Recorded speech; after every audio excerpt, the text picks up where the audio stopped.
What are you doing here at this farm today? We came down today, one, to buy apples, and to ask the Amish if they would be interested, if this family would be interested in buying some of my chickens who have stopped laying eggs, and I'm tired of feeding them.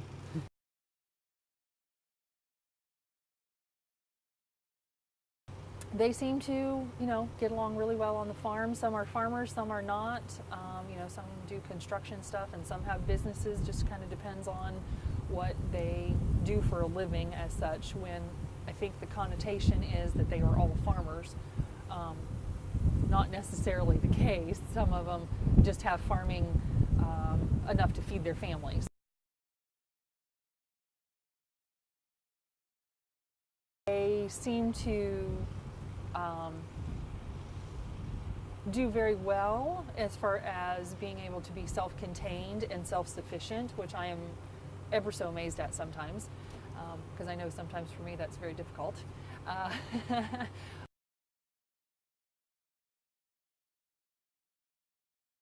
When I was growing up, my dad had a horse that needed bred, and another friend of his knew where to take the horse, so we went up north to the Amish country, and the gentleman that we left the horse with had a bicycle shop, and the bicycle shop was not in his house. It was a separate building, but it had electricity to it, and he was catching a lot of flack from, I think, the bishop and the other Amish community because it had electricity in it. And I think at that point they really were strictly not into electricity at all, whether it was in the house or not in the house. But he didn't really seem to care much, which surprised me. But